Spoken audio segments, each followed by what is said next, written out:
आमर गोटे NDPS detect करने गोटे टीम फॉर्मेशन कराइला जो सदर इन्स्पेक्टर जयदेव प्रधान मोबाइल इन्स्पेक्टर सुशांत प्रधान तांकु नेकी से टीम फॉर्मेशन कराइला एवं ये टीम सकाळ आमर 4टा बेलू जेहेतु तुसरा देकी आमर गंजेई रूटा से पेट्रोलिंग करथिले पेट्रोलिंग करथवा समय गोटे थर गाड़ी माने बहुत स्पीड रे आसिला एवं ताकू माने जेमिति अटकेबा पई चेष्टा कले से सेठू माने स्पीड रे पळेबा पई चेष्टा कला तो इमानकर डाउट हला एवं से माने से गाड़ी को पीछा कले एवं हमर भालेर छक पुंतळा पाखरे से गाड़ीटा को अटकेबा पई अटकेले से माने एवं सेठू दुईटा एक्यूज को अटकेले एवं से गाड़ी रू पाखापाखी आमर 370 केजी गंजी सीज करागला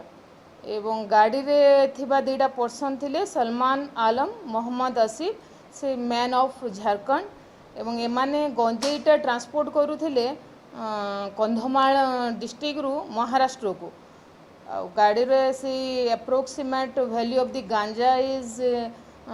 37 लाख आ व्हीकल रो तार अप्रोक्सीमेट वैल्यू 20 लाख टोटल आमर सीजर वैल्यू हला 57 लाख।